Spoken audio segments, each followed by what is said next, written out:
잠을 깼세 잠을 깼세 동창이 밝아나니 뭐가 우지진다? 봐봐, 밥 먹고 나면은 제일 졸리는 시간이 이 시간이야. 나도 이 시간은 강의 안 하고 싶어. 근데 시간도 짜다 보니까 할 수 없어. 자, 그럼 즐겁게 하자. 재밌게 하자. 안 되겠다. 다 지금 졸아샀어. 내가 그냥 강의하면 여러분들 졸아샀어. 재미가 없어. 자, 그러면 자, 주목. 누에를 지금 우리가 사육을 하는 걸 봤죠, 그죠? 그래서 연 매출 올리는 거 봤잖아. 그러면 좀 자신감을 가지고 눈을 크게 뜨고 뭘 생각을 해야 되는데, 뭐 역사 나오고 누에 품종 나오고 하니까 막 그냥 뭐 닭 뭐라 하지, 꼬들꼬들 뭐 비둘비둘 꼭꼭꼭 하나 뭐 하여튼 그래 되잖아, 그지? 지금부터는 어떻게 하느냐면 돈 버는 법을 내가 얘기를 해볼게. 2학기 때 원래 해야 되는데 여러분들이 지금 집중도가 확 떨어져 있어. 돈 버는 거 하면은 눈이 번쩍 떠일 거 아니야, 그죠? 별로 관심 없구만. 그냥 할까 그대로 하는 대로.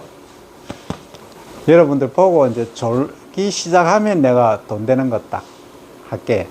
조용히 할 테니까 그냥 유튜브도 안 올릴 거야. 그거는 그냥 지나갈 거야. 듣는 학생 못 들으라고. 전원 학생은 못 듣고 이제 지나갈 거야. 자, 이제 누의 품종인데요. 가장 기본을 얘기하면, 자, 여러분들이 이제 1년 일상적으로 봤을 때 제일 활기차고 힘이 나는 계절이 언제예요? 여러분들 누에 말고 봄, 가을. 봄, 가을. 또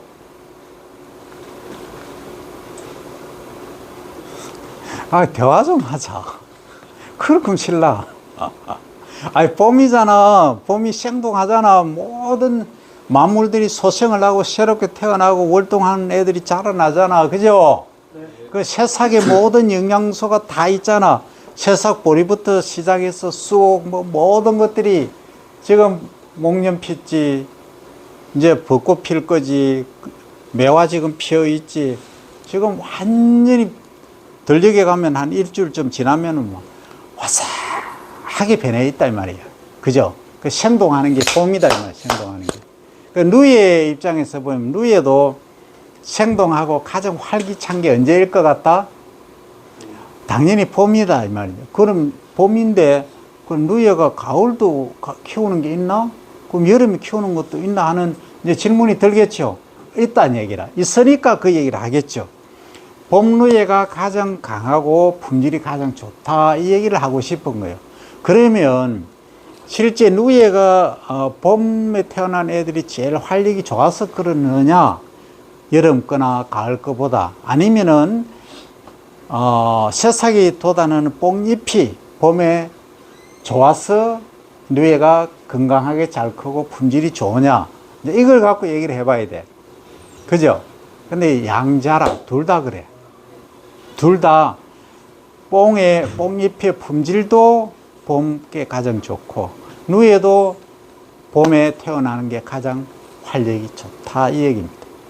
이제 가중치로 보면은 당연히 뽕잎이 8이고 누에가 2 정도 되긴 하지만 둘 다 좋다 이거예요. 그래서 우리가 봄에 키우는 누에도 있고 봄 누에, 그 여름에 키우는 누에도 있고 가을 누에도 있어요. 또 이제 여름 가을 겹쳐서 또 하는 애들도 있어. 우리가 배추 이제 얘기를 하면 갑자기 배추로 가야 이제 돈이 되니까. 어느 때 보니까 배추 한 폭이 10,000원 하고 했던 시절이 있죠. 그렇잖아. 왜? 고랭지에서 주로 이제 여름 배추가 나오잖아. 그러니까 야, 김치를 담으려고 하니까 여기에 고랭지가 더워져. 또는 무름병이 발생해. 다른 병이 발생해. 비가 많이 와. 그럼 녹아버리는 경우도 있어. 너무 더워 또. 이렇게 해서 배추 생산이 제대로 안 됐을 때 배추 가격이 폭등을 하는 거예요. 그죠? 그렇잖아. 그러면 이걸 국가 차원에서 이제 보면은 이게 수요와 공급을 어느 정도 맞추고 배추 한 포기가 내가 볼 때는 3,000원 선, 2,500원, 3,000원 선이 적정선이라고 봐요. 근데 10,000원 해버리면 이건 소비자가 너무 힘들잖아. 그렇죠. 많은데 다 수입을 하게 되는 거지. 그럼 수입을 한다고 보면 어디서 생산하는 게 주로 오겠다?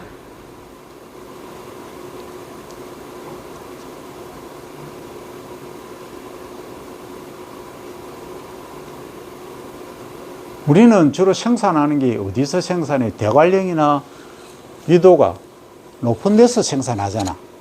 해발 고도가 높거나 위도가 높거나. 그죠? 그런데 라야 여름에도 좀 시원해. 그래야 배추가 제대로 생산이 된다 이 얘기예요. 근데 더운 지방 여기 뭐 진주, 사천, 남해, 뭐 나주 뭐 이런 쪽에서 예를 들어서 생산했다 하면 여름 배추가 될까요? 녹아버리고 없어요. 그 배추의 특성이란 얘기예요. 그죠? 그러면은 이제 예를 들어서 베트남이나 아니면 동남아의 해발 고도가 되게 높은데 뭐 1000m, 1200m 되는데 이런 데서 이제 예를 들어서 임대를 뭐 한 10만 평, 20만 평 정도 받는 거지. 50년, 뭐 90년 동안. 영구 임대는 그렇고 거의 영구 임대로 받는 거지. 그래서 거기서 생산해가지고 거기는 인건비 싸잖아. 그럼 거기 걸 우리나라로 수입해 오는 거지. 우리나라 생산이 부족할 때. 그럼 거기에만 판매해도 판매 가능성이 월등히 높아요. 그러니까 한국에 수입하면 이제 가격이 비싸니까 수입업자들은 많이 그런 걸 활용을 하죠. 이게 뭐냐 하면 국제 간의 거래입니다. 그 누에가 우리가 80년대까지만 해도 양잠 산업이 유지가 됐는데 90년대 딱 들어서면서 뭐 했다? 말 그대로 폭락을 해버렸죠. 그거 뭐냐? 중국이 우리보다 인건비도 싸고 여러 가지 여건이 훨씬 유리하다 이 말이지. 인건비가 일단 싸고 토지 가격이 싸고 넓은 면적에 대단위로 재배를 할 수 있고 하니까 거기서 이제 실컷 생산해서 한국에 수출하게 되는 거예요. 그럼 우리 입장에서는 수입업자 입장 그리고 소비자 입장에서 보면은 똑같은 이 면사포가 있다. 그러면은 10,000원짜리를 뭐 비슷하다면 10,000원짜리를 쓸까요? 5,000원짜리를 살까요? 당연히 5,000원짜리를 선호를 하게 되어 있는 거예요. 그러면 이제 누에 사육도 이걸 잘 봐야 돼요. 자, 그러면 지금 얘기한 게 계절별로 얘기했죠. 봄누에가 가장 또 뽕잎도 마찬가지고 가장 품질이 좋다 했죠. 그죠? 그럼 선택의 몫이야. 그럼 여름에 생산한 누에 또는 잎이 필요한가요? 안 한가요? 필요는 하겠지. 그러니까 경제성 면에서 보면 선호도가 낮으니까 필요가 없다 이 얘기예요. 그럼 어떻게 할 거냐? 나는 봄에 잎을 따서 뭘 한다? 누에를 먹이고 그 다음에 일부는 어떻게 한다? 어디를 생산하는 거예요? 열매를 생산하는 거예요. 그 열매를 해서 또 수입을 올리고 누에를 키워서 수입을 올리고 그 여름에 안 해. 왜? 녹아버리니까. 그리고 품질도 저하되니까 누에도 많이 죽어요. 안 한다 이 말이지. 쉬었다가 가을에 약간 선선해질 때 또 할 수도 있고 그렇게 경영을 합리화할 수 있다 이 말이에요. 그럼 먼저 요걸 이제 설명을 하면 안 줄겠지, 그죠? 자, 이제 봅니다. 봄누에 때 기상 조건이 좋다 하는 얘기를 했고, 그 다음에 품종 보면 이런 게 있다 정도만 보면 돼요. 사성잠, 백옥잠, 대성잠 이런 애들이 있다. 그 다음 94년에 세광잠, 요것은 누에 유충은 강건하나 꽃이 한 개 무게가 가벼워서 수량성은 낮지만 섬도 실의 굵기가 가늘고 그리고 실 길이가 길어서 여성용 의류, 고급 의류 제조에 적합한 특수 품종이다. 특수 견주물 생산을 위한 가는 실을 생산하는 품종이며 거목잠은 N위의 인공 사료 적합성 품종으로 강건 다수성 특성도 함께 가지고 있다. 자, 그러면 여기서 지금 품종들이 많이 얘기가 나왔지만 섬도 굵기가 굵고 가늘고 그죠? 스트롱한 그러니까 1.6kg 정도 되는 이런 애들이 뭘로 쓰이겠다? 스카프라든지 옷 만드는데 가장 좋다. 그럼 우리가 품종 하나 선택한다면 뭘 한다? 세광잠을 하겠다. 이거죠. 그죠? 다른 건 몰라도 세광잠 하나만 외워두면 되겠죠. 그죠? 자, 그 다음 95년에 지정된 황운잠이라고 하는 것은 뭐예요? 황색을 띠었다 이 말이겠죠, 그죠? 우리나라 최초의 한성 황계는 아까 얘기했죠. 암꽃이가 노란 거고 수꽃은 흰색입니다. 꽃이 색으로 암수 구분 실캐기가 가능하다는 거예요. 실캐기는 실을 뽑아내는 걸 말해요. 고급사 제조 가능하고 보급종 만들 때 암수 감별 노력이 기존 방법인 성징이라고 하는 것은 표현되는 정상을 말하는 거죠. 이것을 감별하는 것보다 노력이 27% 절감된다. 그래서 잠정 생산비를 크게 줄일 수 있는 품종이다. 그 다음 97년에는 양원잠이라는 애가 있어요. 요거는 봄, 가을 겸용이라 해서 양원잠이라 하는 거예요. 양친, 원종 모두가 한성 반문입니다. 한쪽 성에만 무늬가 있다. 그래서 암컷에서는 무늬가 있고 수컷에는 무늬가 없다. 그 다음 2001년에 지정된 하초잠 아까 얘기했죠. 동충하초. 이것은 꽃이 안 짙고 1만두 번데기 생산량이 23% 많고 누에 동충하초 생산할 때 꼬치를 자르는 노력이 필요 없다. 그래서 동충하초 생산에 34% 절감이 가능하다. 그리고 또 혈당 강화제 사용, 그리고 인터페로 및 유용물질 생산 등에 필요하다. 그래서 꼬치가 불필요한 용도로 활용이 가능한 것은 하초잠이다. 하초잠 정도는 또 기억을 해주면 되겠죠, 그죠? 중요하니까. 그래서 이렇게 나온다 이 말이죠. 하초잠 여기 나오죠, 그죠? 꼬치를 짓지 않는 품종이다. 약용으로, 식용으로 활용이 가능하다. 그 다음 골든 시크는 이제 금색 내는 거, 그죠? 황색 시크 생산용이다. 자, 여기 보면 이제 사진이 나옵니다, 그죠? 자, 좌측 상단에 보면 그림일에 한성이죠. 한쪽 성에만 뭐 한다? 요게 반달이 나와 있죠, 그죠? 요 왼쪽에 두 개만. 요것이 뭐예요? 암컷이다. 요 오른쪽은 아무 표가 없는 것은 수컷이다 하는 거죠. 그래서 한성 반문 품종이라 말하고, 그 다음 요것은 왼쪽 거 두 개 보면 꼬치가 노랑 옐로우 컬러고 오른쪽은 화이트 컬러다, 그죠? 그래서 노란색 띄는 것은 암컷이고 색을 안 띄는 하얀색은 수컷이다. 그 다음에 요 아래쪽에 보면 알이죠, 그죠? 알이 태극 문양을 그려 놓고 있는데요. 이 한석, 한쪽 성에 뭐 흑란, 흑색을 띄는 거예요. 검정색 띄는 거 있죠. 요런 애들이 뭐다? 암컷이고 하얀 게 뭐다? 수컷이다 하는 거예요. 그럼 여기서부터 분리를 해가지고 암수 분리해서 사육을 하면 유리한 점이 많다. 자, 그 다음에 우측 하단에 보면 그림 사이에 왼쪽에 여기 이제 일반 품종 꼬치를 짓는 거죠, 그죠? 근데 오른쪽에 한번 보세요. 얘들은 꼬치를 짓다가 말거나 안 짓죠, 그죠? 그래서 이것을 벗을 나자를 써서 나용 품종 이렇게 말하는 거예요. 품종은 이렇게 있다. 자, 우리나라 꼬치를 생산하기 위해서 누에 치는 거는 5월 중하순부터 10월 상순까지 한다. 봄이 가장 좋고 가을, 늦가을, 초가을, 여름 순으로 나쁘다 하는 얘기를 하고 있어요. 그리고 봄누에 때는 10일에서 15일 간격으로 2회, 가을 누에 때에도 같은 방법으로 2회씩 나누고 연 4회의 누이를 키우기도 한다는 겁니다. 자, 그리고 누이의 특성에서 누이는 일반 뱀이나 겨울 잠을 자는 동물, 그걸 변온동물이라 하죠, 그죠? 그런 개구리처럼 변온동물이다 이 말이에요, 누에가. 겨울에는 온도가 내려간다.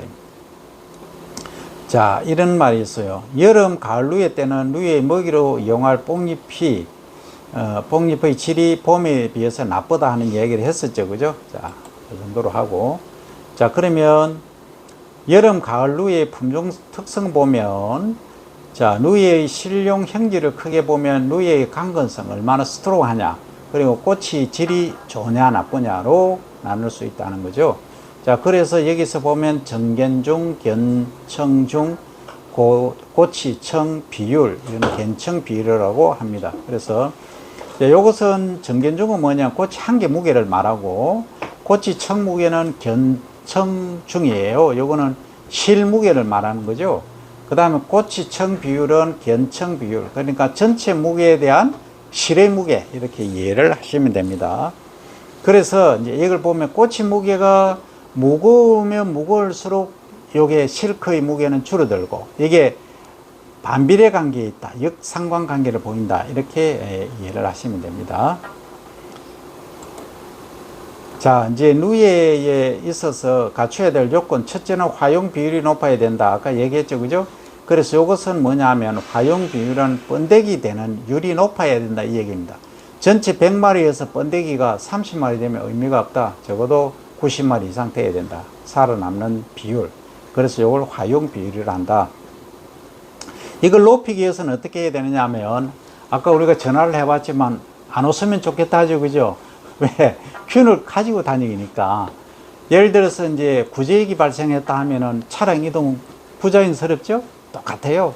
그럼 여러분들이 어떤 균을 가지고 거기 사육장에 들어갈지 모른다는 거라.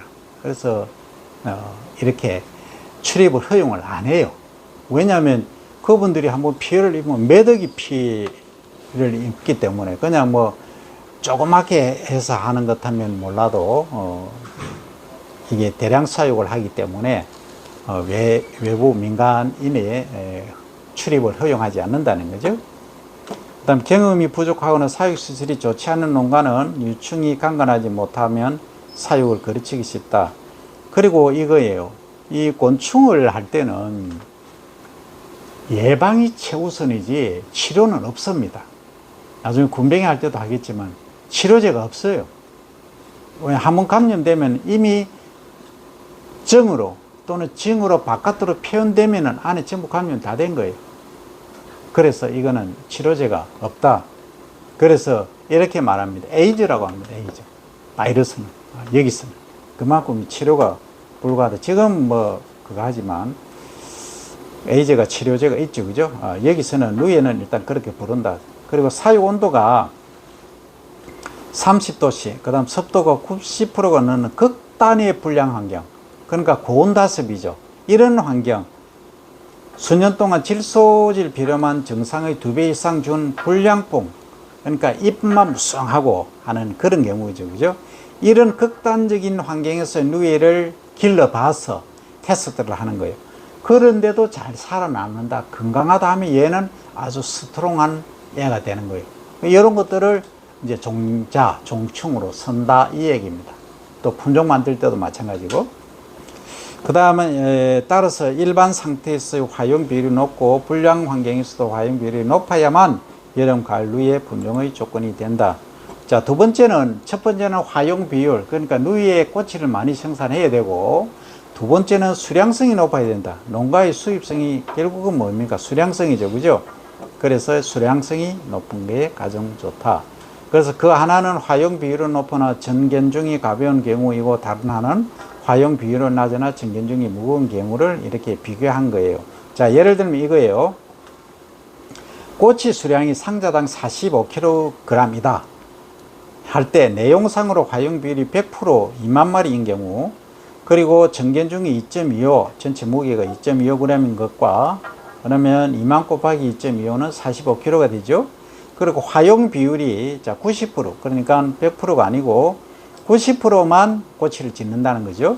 그 2만 마리 곱하기 90, 방금 재난 안전 문자, 지금 뭐 전국이 비상사태죠, 그죠? 완전 지금 뭐 화마가 전 산을 삼키고 있습니다. 지금 지리산 건까지 산청에서 시작해서 지금 하도까지 지금 불이 번지고 있고, 그 경북에 지금 상당히 위험하죠, 그죠? 네, 그래서 지금 안전 문자가 수시로 지금 들어오고 있어요. 그래서 촬영이 마지막에 안 된 게 있는데 뭐냐 하면, 자, 주목 아주 중요합니다.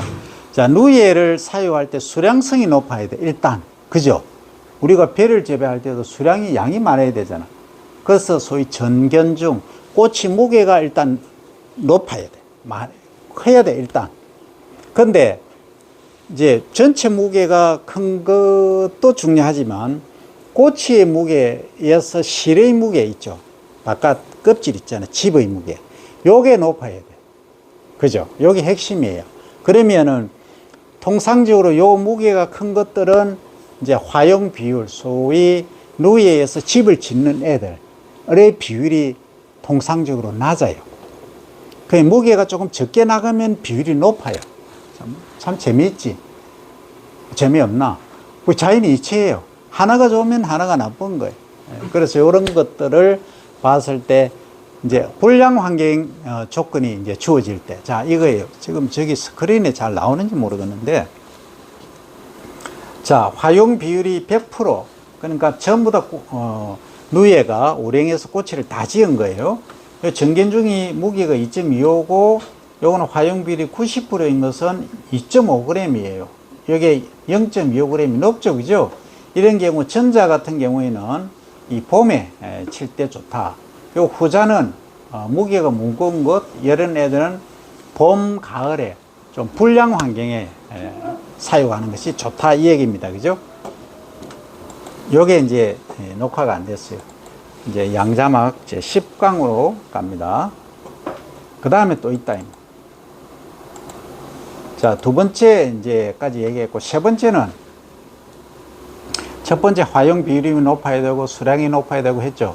그 다음 세 번째는 유충 기간이 짧고 기르기가 쉬우며 고치가 골라야 된다. 어떤 건 크고 작고 기간이 길고 이러면 안 좋다. 경제성이 없다. 이 말이죠. 이카나미컬리 언바이어블 하다 이 소리죠. 자, 요것은 참조를 하고, 그 다음 일반적으로 정견중이 무거운 품종은 사육 조건과 사육 기술이 좋은 농가에 유리하다. 그 다음에 화용 비율이 높은 품종은 사육 환경이 좋지 못하거나 양잠 생역할을 하는 농가에 유리하다. 아까 조금 전에 설명한 그 얘기입니다. 그죠? 사육 환경이 불량한 것. 그러니까 여름이나 가을, 이때 사육하는 것. 이런 경우에 해당한다. 이 얘기죠. 결론적으로 여름, 가을류의 품종은 유충이 강건해서 불량 환경 조건에서도 화용 비율이 높으면서 수량이 많이 나고 좋은 등급을 받을 수 있는 품종이어야 한다 하는 겁니다. 요게 이제 갖춰야 될 조건이죠. 자, 그러면 지금부터는 아주 중요한 얘기입니다. 이 앞에도 중요해요. 경제성을 높이는데 중요한데, 우리가 배에서도 공부를 했지만 가장 핵심 일성입니다. 누에의 일성입니다. 자, 이제 알이 먼저냐, 닭이 먼저냐, 이렇게 이제 얘기하지 말고 시작은 알에서 일단 시작합니다. 자, 알에서 있으면, 자, 가을루에까지 우리가 쳤죠. 사육을 했죠. 그죠? 그러면 겨울에 누에를 치려고 하면 어떤 문제점이 있어요? 겨울에 누에 사육하려고 하면 어떤 문제점이 있어요?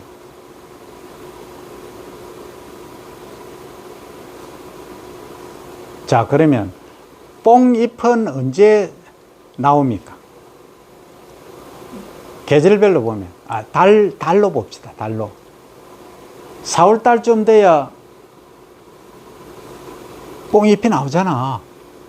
아까 얘기했잖아. 그래서 5월달에 제대로 생성되고 5, 6월달에 키운다 했잖아. 그죠?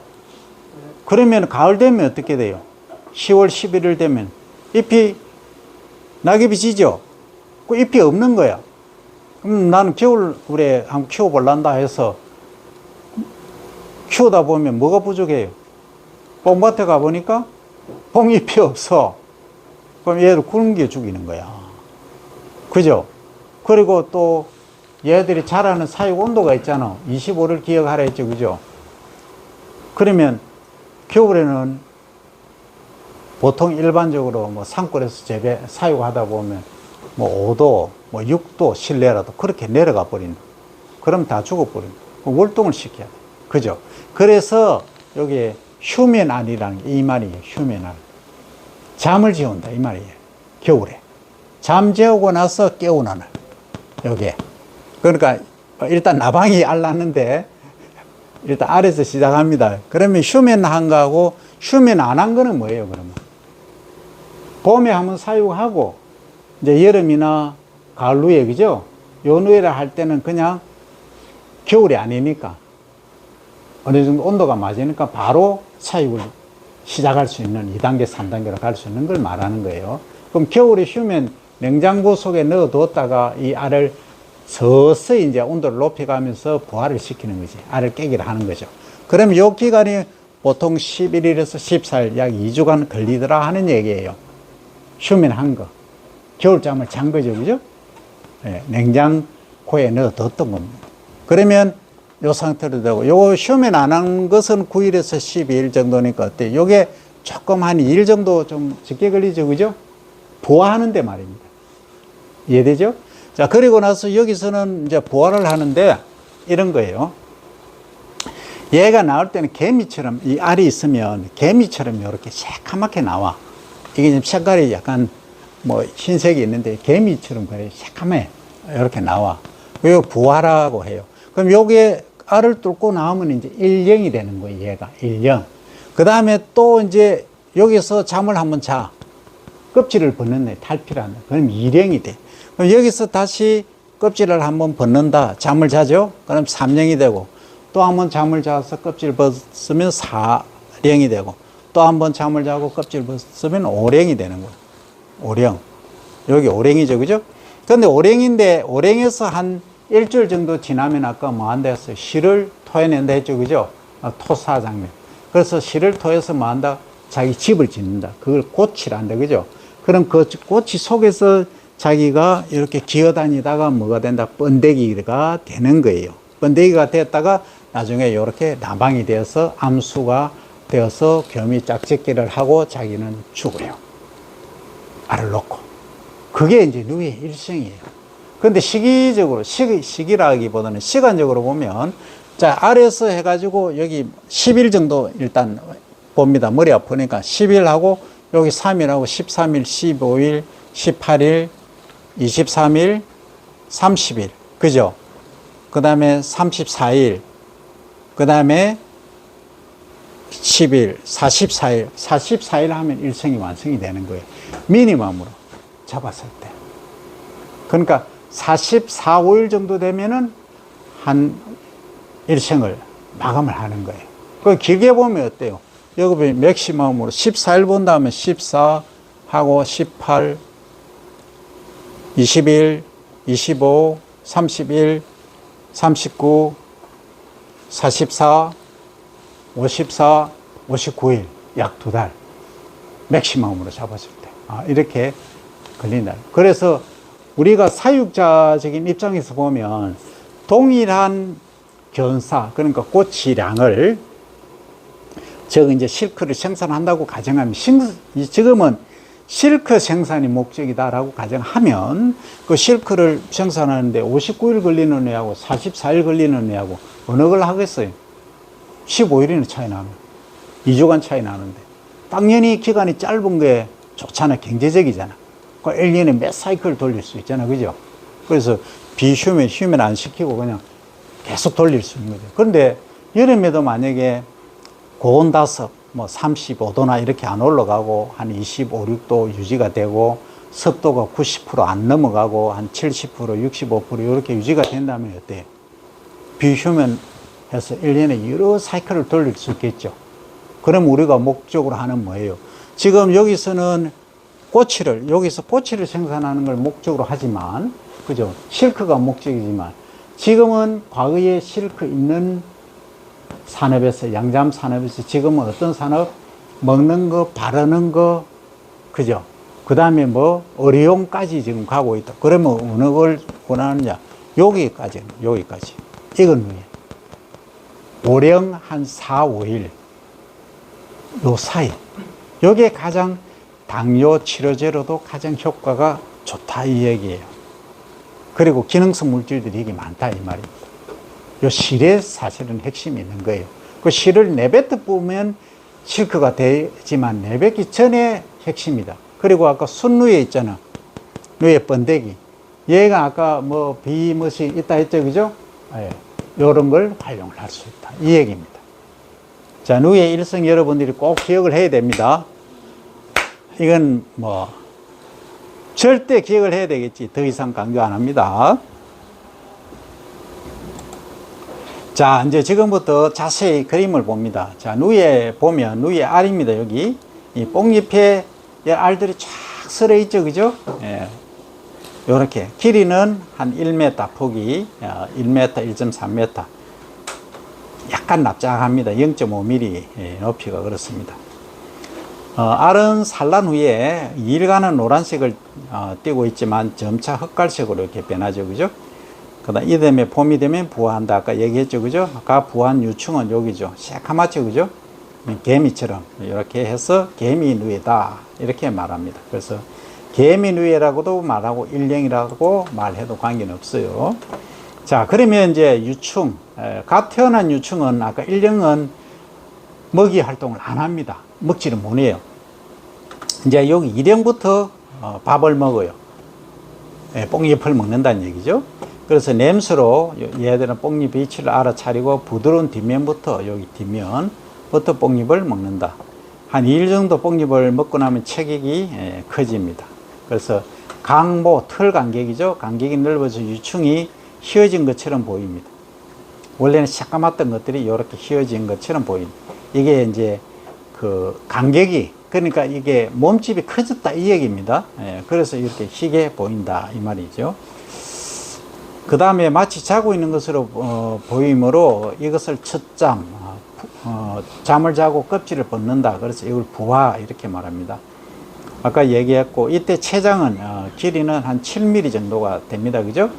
그리고 하루 정도 자라고 나면 허물을 빚고 이제 일행이 된다. 그 후에는 뽕먹기와 탈피를 거듭하며 마지막으로 4번째 잠을 잔다는 거죠. 그러면 이제 오랭이 되는 거예요. 여기는 사령루입니다. 자, 여기 보면 여기 오랭이죠. 오랭인데 사진을 좀 멀리 찍어서 적게 보이지만 실제는 얘가 가장 큽니다. 그래서 오랭 때는 뽕 먹는 양이 무척 많아집니다. 유충기에 먹는 뽕잎 전체 양의 70% 이상, 뭐 많게는 80%, 85%까지 이렇게 여기에 이때 소모를 합니다. 그래서 오랭이 되어서 한 일주일 정도 뽕잎을 먹고 나면 몸 길이가 한 7cm 정도까지 자랍니다. 상당히 크죠.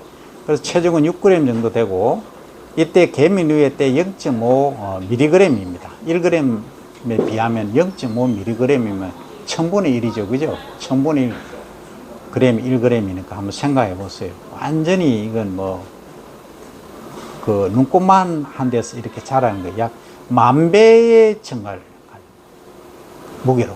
10,000배가 증가한다, 10,000배. 상상이 되나요? 10,000배. 네. 자, 일주일간의 뽕먹기가 끝나면 이제 꼬치를 짓기 시작하면 얘들이 이제 꼬치 짓고 있는 거예요. 실을 이렇게 내보내서. 그러면 이 스피라 해서 이 상자를 만들어 주면 됩니다. 꼬치 짓는 상자. 자, 그러면 그 꼬치 실을 토사, 이제 토는 토하다 할 때 토자입니다. 실사자, 실을 토하기 시작해서 12시간 정도 지날 때 꼬치 형태가 이루어집니다. 그러니까 엄청 빠르죠, 그죠? 우리 집 지으려면 몇 개월 걸리는데 얘는 뭐 반나절 만에 벌써 그 형태를 만들어 버립니다. 그리고 이제 일주일 정도 지나면 유충의 모습이 안 보입니다. 꼬치층이 이제 두꺼워지죠. 그리고 일주일에 하루입니다, 하루. 2일 정도 지나면 꼬치가 완성이 되고 한 마리 유충이 토하는 꼬치 실은 도중에서 끊기지 않고 총 길이가 아까 1.6kg도 있었죠. 과거 품종은 얼마니? 600에서 700m였어. 지금은 1200, 1300, 1500, 1600m까지 있다 이 말이죠. 꼬치실이 대단하지 않나요? 감흥도 없고 감동도 없고. 한번 생각해봐. 1.6kg 꼬치 하나 있잖아. 꼬치 보여줄까? 요 꼬치 있잖아. 요 꼬치 실이 1.6kg라고.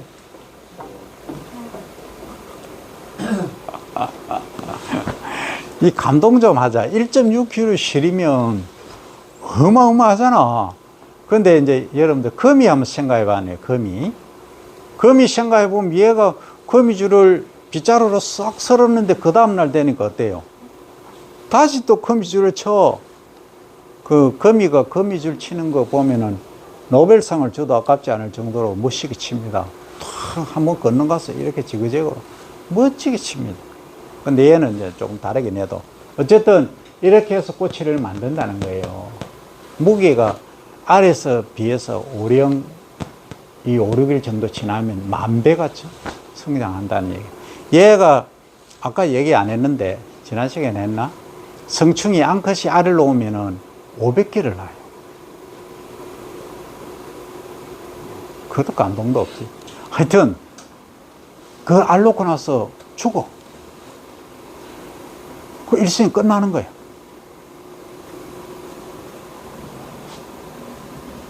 감동도 없고 반응도 없고. 하여튼 그랬다 이 말이에요. 이 곤충이라는 게 그래요. 그러니까 알 놓고 자식 세대한테 이제 생명을 전달하고 자기는 가는 거예요. 그게 어떻게 보면 자연의 법칙이라. 이런 말 하면 욕 들을 건데 요즘은 120세, 130세까지 살잖아, 그죠? 사람은 그렇잖아. 자, 누에 요거는 번데기입니다, 그죠? 안에 여러분들 옛날에 동물원이나 좀 구경 가고 하면은 관광지 가면 번데기 앞에 팔고 하죠. 근데 거의 수입산이에요. 수입산인데 가장 문제가 뭐냐면 얼마나 청결하게 깨끗하게 세척했는가가 아주 중요합니다. 그걸 잘 보고 먹으면 돼요. 자, 뭐 이 얘기는 다 했고, 번데기 기간은 한 12일 정도, 약 한 2주 정도 된다 얘기를 했고요. 자, 이제 나방이 나옵니다. 번데기 피부가 요 번데기에서 이제 지금은 요거는 나방이죠. 요게 암컷이고 이게 수컷입니다. 암컷이 좀 크죠. 그죠? 몸집이 큽니다. 그래서 번데기 피부가 등쪽 가슴에서 갈리면서 이제 나방이 나오게 되는데요. 이때 나방은 입에서 알칼리성 액체를 토해냅니다. 그래서 고치를 녹여서 구멍을 내고 고치 밖으로 나옵니다. 그러면 내가 실을 필요로 한다 하면 어떻게 되겠어요? 구멍을 내보면 실이 끊어지잖아. 그죠? 그러면은 미리 아까 백도시에서 어떻게 했어요? 가공을 하기도 하고, 그거는 이제 가공용으로 쓰는 거고, 내가 실을 필요로 한다면 얘를 안에 번데기를 죽여야 되겠지. 내가 목적은 실이잖아. 근데 아니다. 나는 실 그거는 다음 문제고, 끊어지든 어떤 관계없고, 내가 필요로 하는 거는 뭐다? 안에 번데기가 나와서, 그죠? 등이 갈라져서 나방이 나와서 알을 많이 넣어서 나는 번식을 목적으로 하겠다면 어떻게 해야 돼요? 꽃이 어떻게 되든 모르겠고, 그죠? 500개의 알이 나는 필요한 거야. 얘가 우수한 행지를 갖고 있어. 그러면 이제 목적에 따라 얘기가 달라진다. 이 얘기입니다. 그죠? 자, 그래서 나방이 꼬치를 뚫고 나오는 시기는 동틀 무렵부터 아침 사이로 정해져 있다. 그래서 꼬치에서 막 나온 나방은 피부가 촉촉합니다. 날개도 쪼그라져 있고, 시간이 지나면서 피부가 마르고 날개도 펴진다. 이때가 되면 날지는 못하고 날개를 퍼덕이며 걸어 돌아다니는데, 암나방은 몸집이 크고 움직임이 둔하다. 순나방은 작고 활발하다. 요겁니다. 오른쪽 거. 암나방은 복부 말단에 있는 유인샘이라는 게 있어. 요 부풀려서 유인 물질을 방출한다. 그래서 요걸 일명 우리가 곤충에서는 페로몬이라는 말을 쓰죠. 그죠? 유인 물질. 이 페로몬을 활용해서 하는 것들이, 사업들이 엄청 많아요. 그러니까 여기에 가장 발달된 나라가 네덜란드입니다. 네덜란드는 곤충 산업이 소위 천적부터 시작해갖고 다양하게 많이 있어요. 오늘도 내가 보니까 벌 있잖아요. 화분벌, 화분 매개 하는 거. 어디에 쓰이죠?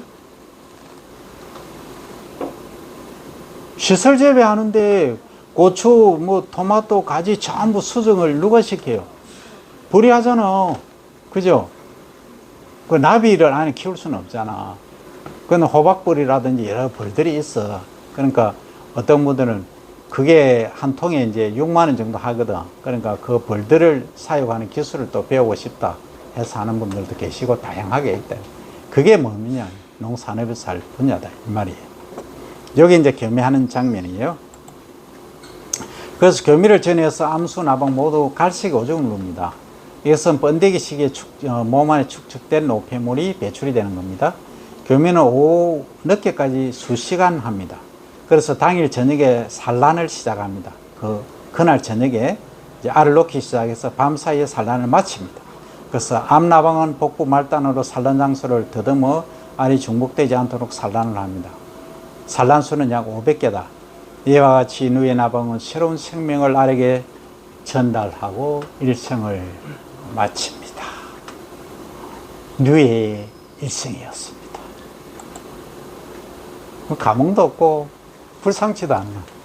뭐 하여튼 진해가 부여받은, 신으로 부여받은 임무를 완성을 한 거예요. 알 500개 놓고 이제 하는 거예요. 자, 그런데 실제 우리가 지금까지 몰랐는데 이제 누에가 어떻게 생겼는가 한번 볼게요. 잘라갑니다.